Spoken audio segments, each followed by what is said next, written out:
Assalamualaikum warahmatullahi wabarakatuh. Waalaikumsalam. Bismillahirrahmanirrahim. Alhamdulillahirabbil alamin.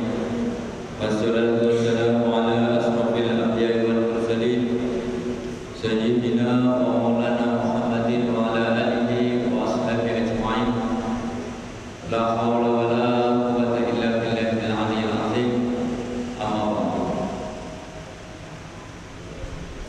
Hadirin muhtaramin, para kiai, para ustaz, sesepuh bin sepuh, wabil khusus Bapak Mustaqim, Pak Tasim, Pak Haji Tasimi, Bapak Haji Odim, serta sedoyo ibu-ibu ingkang rawuh jamaah pengawasan ahad pagi yang dimuliakan Allah Subhanahu wa taala.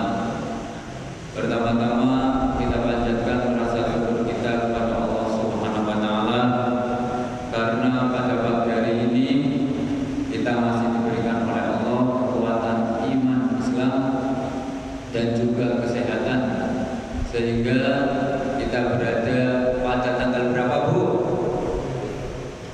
Tanggal berapa ini, Bu? Tanggal 3 bulan Dzulqa'dah 1445 Hijriah atau bertepatan tanggal 12 Mei 2024, ya Bu ya. Sebentar lagi kita akan memasuki bulan Dzulhijjah, bulan Dzulqa'dah, Dzulhijjah, Muharram, dan juga bulan Rajab. Itu termasuk bulan yang dimuliakan Allah. Ibu, 4 bulan ini namanya Ashhurul Haram, Arba'atul Hurum. Arba'atul Hurum itu 4 bulan yang dimuliakan oleh Allah. Inna iddatash syuhur iqda wa isna asyara syahran fi kitabillahi yauma khalaqas samawati wal ard minha arba'atul hurum. Ibu, sesungguhnya Allah ciptakan bulan inna iddatash syuhur iqda wa isna asyara syahran fi kitabillah, yaitu dalam ketentuan kitab Gusti Allah itu ada 12 bulan. Bapak Ibu, hafal betul? 12 bulan itu dari bulan Muharram, bukan bulan Januari, tapi Muharram. Muharram, Safar, Rabiul Awal, Rabiul Akhir, Jumadil Awal, Jumadil Akhir, Rajab, Sya'ban, Ramadan, Zawal, Dzulqa'dah, Dzulhijjah. Allahul Kafi, Rabbuna Kafi, Qasatal Kafi, Wajadal Kafi, Likulil Kafi, Kafanal Kafi, Wa ni'mal Kafi, Alhamdulillah. Hasbunallah wa ni'mal wakil, ni'mal maula wa ni'man nasir. Hasbunallah wa ni'mal wakil, ni'mal maula wa ni'man nasir. Alhamdulillah, kita memasuki tanggal 3 Dzulqa'dah, bulan yang dimuliakan Allah. Kanjeng Nabi memberikan keterangan dalam suatu tafsir Ibnu Katsir, katakan bahwasanya siapa yang beribadah atau beramal soleh, misalnya pengajian kayak kita nih Bu ya, ibu-ibu tadi baca Asmaul Husna, baca sholawat, zikir kepada Allah, tahlil, membaca la ilaha illallah, sholat duha, pahalanya dilipatkan ganda oleh Allah, dilipat ganda. Barang siapa yang melakukan amal soleh ibadah di bulan yang dimuliakan oleh Allah, maka pahalanya dilipat gandakan oleh Allah. Tetapi sebaliknya, jika melakukan kemaksiatan, kejelekan, berbuat yang dilarang oleh Allah, maka dosanya pun lebih besar.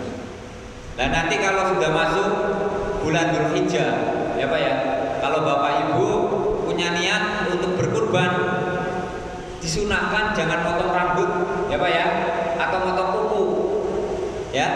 Kalau sudah niat, rambutnya jangan dipotong, kukunya jangan dipotong. Nanti setelah kurban baru dimotong kuku atau potong rambut, itu sunnah, Ibu. Nah, kita sekarang di bulan Dzul Qa'dah. Kalau orang Jawa mengatakan bulan Afid ya Bu ya, bulan Afid. Bulan Afid itu artinya kecepit karena terhimpit dari 2 hari raya, yaitu hari raya Idul Fitri, Syawal, dan hari raya Idul Adha. Tapi bulan Dzul Qa'dah ini termasuk bulan yang dimuliakan oleh Allah. Kita bersama-sama kita membaca Alhamdulillahirabbil alamin. Alhamdulillah Islam agamaku, alhamdulillah tetap imanku, alhamdulillah sehat awakku, alhamdulillah panjang umurku, alhamdulillah Islam agamaku, alhamdulillah tetap imanku, alhamdulillah sehat awakku, alhamdulillah panjang umurku, alhamdulillahirabbil alamin.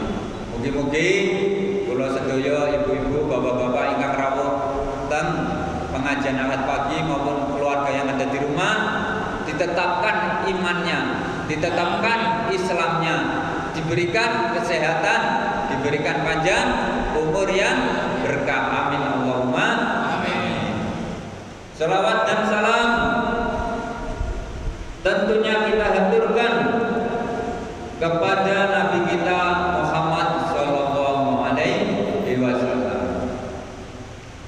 Sallallahu ala Muhammad sallallahu alaihi wasallam. Sallallahu ala Muhammad sallallahu alaihi wasallam. Ya Nabi salam alaika, ya Rasul salam alaika, ya Habib salam alaika, salawatullah alaika, sallallahu ala Muhammad sallallahu alaihi wasallam. Sallallahu ala Muhammad sallallahu alaihi wasallam. Allahumma shalli ala sayyidina Muhammad. Mudah-mudahan kita termasuk dari umat beliau yang mendapat syafaatnya di yaumil qiyamah kelak. Amin Allahumma amin. Bapak Ibu yang dirahmati Allah Subhanahu wa taala. Berhubung kita sudah memasuki bulan Dzul Qa'dah, kurang 1 bulan lagi kita akan memasuki bulan Dzulhijjah, maka saya akan menyampaikan yang berkaitan dengan haji dan kurban, ya Pak ya.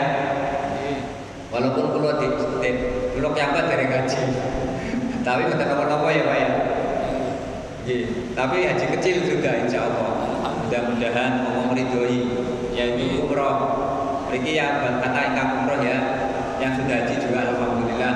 Mugi-mugi ingkang dereng umroh maupun haji oleh Allah Subhanahu wa taala diberikan kekuatan iman Islam saged haji dan umroh. Amin Allahumma amin. Dan mugi-mugi kepada sederek-sederek ingkang badhe berangkat haji pada tahun ini diberikan kemudahan, diberikan kelancaran, diberikan kesehatan, diberikan kekuatan iman Islam, dapat melaksanakan rukun haji, amalan-amalan haji dengan sempurna dan kembali lagi ke tanah air dalam keadaan sehat walafiat dan menjadi haji yang mabrur. Amin Allahumma amin. Kemarin saya itu ketemu wali kota, gaya Pak ya, tentang pengajian itu loh, tentang Gunung Pati. Katanya wali kotanya pada tahun ini jamaah haji Kota Semarang naik menjadi 1.900 kurang lebih ya Bu ya. Dari 1.500 menjadi 1.900. Alhamdulillah. Mungkin Bapak Ibu ingkang dereng berangkat bisa berangkat. Amin Allahumma amin. Bapak Ibu yang dirahmati Allah Subhanahu wa taala, berkaitan dengan haji, Allah Subhanahu wa taala berfirman dalam surat Al-Baqarah ayat 158. A'udzu billahi minasyaitonir rajim. Bismillahirrahmanirrahim. Inna shafa wal marwata min sya'airillah.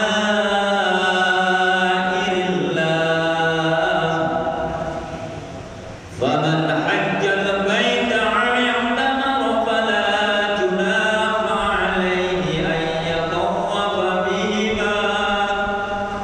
Wa man tatawwa khairan fa inna Allaha syakirun alim.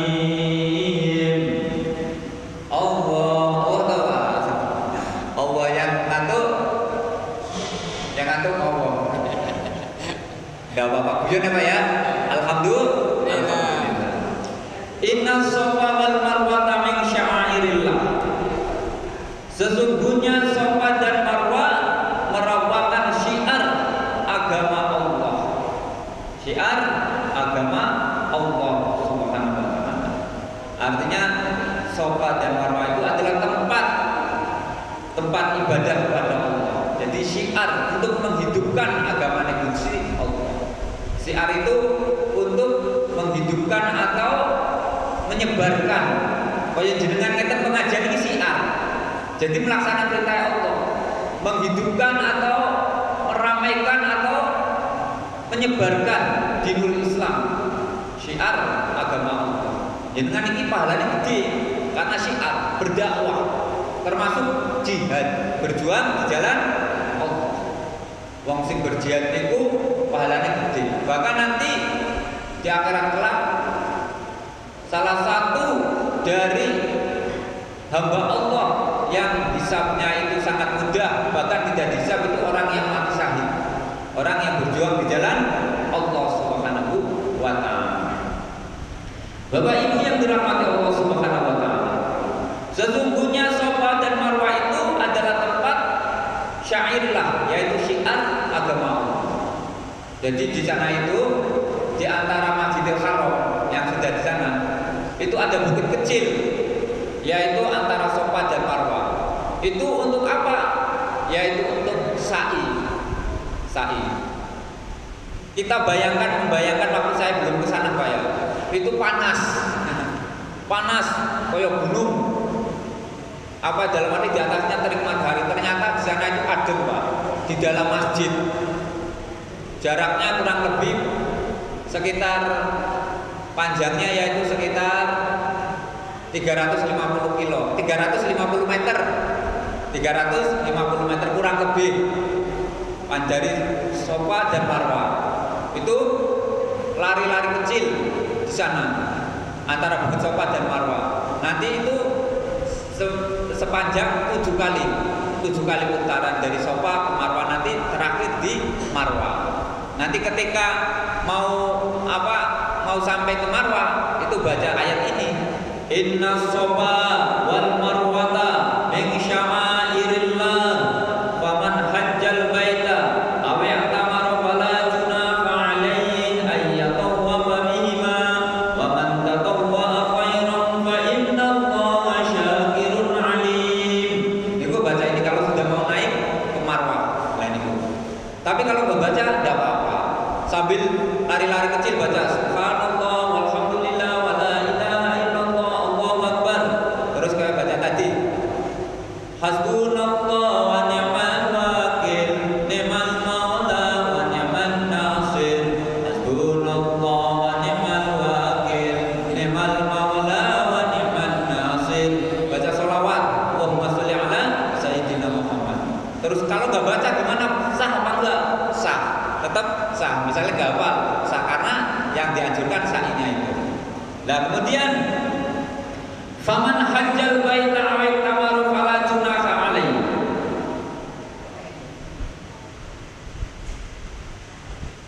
Maka barang siapa yang beribadah ke Baitullah atau berumrah, tidak ada dosa baginya mengerjakan sa'i. Nah, kenapa ayat ini kok mengatakan seperti itu? Faman hajjal baita aw tamara fala junaha alaihi ayyatawafa bihima. Maka barang siapa beribadah haji ke Baitullah atau berumrah, tidak ada dosa baginya mengerjakan sa'i. Jadi barang siapa yang mengerjakan haji atau umrah kemudian melakukan sa'i di antara Bukit Shafa dan Marwah, maka tidak ada dosa baginya. Ini awalnya tempat ini bapak-bapak, itu dahulu sebelum Rasulullah SAW mensyariatkan haji, itu dipasang berhala-berhala. Berhala itu banyak, karena di antara Baitullah Ka'bah itu tempat waktu itu di tempat dipasang berhala-berhala untuk menyembah berhala-berhala. Maka ketika itu ada sahabat Rasul yang merasa keberatan untuk melakukan sa'i antara Bukit Shafa dan Marwah itu, karena tempat ini dulu dipasang oleh berhala-berhala. Maka ayat ini turun untuk apa? Untuk menjelaskan atau mengklirkan bahwa kamu melakukan sa'i di antara Shafa dan Marwah yang dulunya tempat ini dipasang berhala-berhala oleh orang musyrik, orang-orang kafir pada saat itu untuk disembah, tidak ada dosa, tidak apa-apa, boleh, tidak ada dosa baginya. Dan jangan menjadi keberatan untuk melaksanakannya, karena hatinya berat, merasa malu karena tempat ini dulu dipasang berhala. Maka Allah menjelaskan dengan menurunkan ayat ini, sehingga tidak dosa baginya untuk melaksanakan sa'i di antara Bukit Shafa dan Marwah, untuk sebagai syariat atau syiar Islam, agama Allah Subhanahu wa ta'ala. Wa man tatawwa khairan fa innallaha syakirun alim. Dan barang siapa dengan kerelaan hati mengerjakan kebajikan, maka Allah Maha mensyukuri dan Maha mengetahui. Jadi barang siapa melakukan kebajikan atau beribadah kepada Allah, maka sesungguhnya Allah Subhanahu wa ta'ala Maha mensyukuri dan Maha mengetahui. Artinya apa? Allah mensyukuri hambanya dengan memberi pahala atas amalnya, memaafkan kesalahannya dan menambah nikmat baginya. Artinya Allah mensyukuri kepada hambanya, memberikan balasan, yaitu pahala, ampunan, nikmat, rahmat Allah Subhanahu wa ta'ala. Itu tentang berkaitan dengan haji ini. Kemudian Allah berfirman dalam surat Al-Imran, disebutkan walillahi 'alan nasi hajjul baiti man istata'a ilaihi sabila faman kafara fa innallaha ghaniyun 'anil alamin. Diwajibkan atas manusia melaksanakan ibadah haji bagi yang mampu melaksanakan perjalanan ke sana. Ini di sini ada catatan bagi yang mampu finansial, mampu kesehatan. Tapi barang siapa yang mengingkarinya, maka sesungguhnya Allah Maha Kaya. Allah itu Maha Kaya. Allah yang memberikan rezeki kepadamu. Kamu bisa haji, kamu tidak. Kamu memiliki harta banyak dan sedikit, itu Allah yang ngasih. Maka harta yang banyak itu kamu gunakan di jalan Allah. Salah satunya apa? Dengan melaksanakan perintah Allah, yaitu melaksanakan ibadah haji. Fa innallaha ghaniyun 'anil alamin. Maka Allah sesungguhnya Maha Kaya. Innallaha ghaniyun 'anil alamin. Allah Maha Kaya atas alam semesta ini. Kemudian berkaitan dengan apa? Dengan perintah kurban. Allah Subhanahu wa ta'ala berfirman dalam surat Al-Kautsar. A'udzu billahi minasyaitonir rajim. Bismillahirrahmanirrahim. Inna a'tainakal kautsar fasholli lirabbika wanhar inna syani'aka wal abtar. Sesungguhnya Allah Subhanahu wa ta'ala telah memberikan nikmat yang sangat banyak. Nikmat yang sangat banyak. Nikmat yang sangat banyak itu apa, Pak? sehat. Nikmat apa mana Pak? Nikmat iman. Terus nikmat apa mana Bu? Apa Bu? Sehat awake. Wau sampun Bu. Nikmat rezeki ya Bu ya. Nikmat ingkang ageng niku nikmat Islam, nikmat iman, terus nikmat sehat ya Bu ya. Nikmat panjang umur. Nikmat diberi rezeki ya Bu ya. Nah, sebetulnya ayat ini memang ditujukan kepada Rasulullah, tetapi kepada kita semuanya. Ketika itu Rasulullah SAW telah ditinggal oleh anak laki-lakinya. Anak laki-lakinya meninggal dunia. Maka orang kafir mengolok-olok Kanjeng Nabi, wahai Muhammad, kamu abtar, kamu terputus dari hubungan dengan anakmu laki-laki. Maka Kanjeng Nabi waktu itu sedih. Untuk menghibur Kanjeng Nabi atau yang dikatakan tasliyah, maka Allah turunkan ayat Al-Kautsar bahwa Kanjeng Nabi itu telah diberikan nikmat yang sangat banyak. Terus salah satunya Al-Quran. Al-Quran itu nikmat yang oleh Allah, wahyu yang oleh Allah berikan sangat besar. Bukan Pak Wahyu ini loh. Pak Wahyu ya sebenarnya Pak Wahyu ya Pak ya. Lah Al-Quran kemudian oleh Allah dijadikan Kanjeng Nabi itu sebagai Rasul. Sebagai Rasul, itu salah satu nikmat. Nah terus nanti juga ada para sahabat yang akan meneruskan perjuangan Kanjeng Nabi, dan juga keturunan dari Kanjeng Nabi dari Siti Fatimah, dan juga seterusnya. Nah itulah kemudian Allah Subhanahu Wa Taala memberikan hiburan dengan bahwa Allah telah memberikan nikmat yang sangat banyak kepada Kanjeng Nabi dan juga kepada kita semuanya. Maka fasholli li rabbika wanhar, maka sesungguhnya dirikanlah sholat dan juga berkurbanlah karena Allah Subhanahu Wa Taala. Jadi kita diperintahkan oleh Allah untuk mendirikan sholat dan juga berkorban. Ada ahli tafsir yang mengatakan dirikan sholat itu setelah sholat Idul Adha baru kita menyembelih kurban. Jadi kita kalau menyembelih kurban setelah Idul Adha, jangan sebelum sholat Idul Adha menyembelih kurban, makanya mboten sah. Atau ada yang mengatakan ahli tafsir sholat 5 waktu, kemudian baru kita berkorban. Inna syani'aka wal abtar, sesungguhnya orang yang membenci Kanjeng Nabi, maka mereka itu adalah orang yang terputus dari rahmat Allah Subhanahu Wa Taala. Kisah kurban ini juga tidak lepas dari sejarah Nabi Ibrahim dan juga keluarganya, termasuk ibadah haji. Ketika itu Nabi Ibrahim berdoa, sudah umur 80 tahun belum punya anak Pak. Umur 80 tahun belum punya putra, maka berdoa kepada Allah, Rabbi habli minas sholihin, ya Allah karuniakanlah kepada kami anak yang soleh. Kemudian diberikan anak yang soleh, yaitu Nabi Ismail. Setelah itu diberikan lagi anak lagi, yaitu Nabi Ishak. Tapi ibunya beda-beda.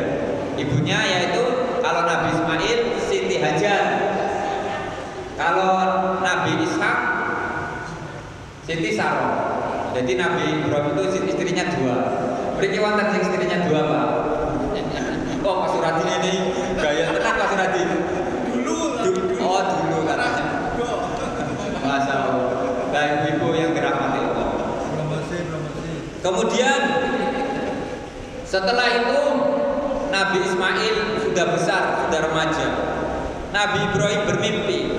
Falamma balagha ma'asyya qala ya bunayya inni ara fil manami anni adbahuka fanzur madza tara qala ya abati al ma tu'mar satajiduni insyaallahu minas sabirin. Kemudian Nabi Ibrahim itu bermimpi-mimpinya gimana Bapak-bapak? Maka ketika anak itu sampai pada umur berusaha atau membantu Nabi Ibrahim, maka Nabi Ibrahim berkata kepada Nabi Ismail, wahai anakku, sesungguhnya aku bermimpi bahwa aku menyembelihmu, maka pikirkanlah bagaimana pendapatmu, wahai Ismail. Tapi Nabi Ismail anak yang soleh ini menjawab. Jawabannya gimana Bapak-bapak?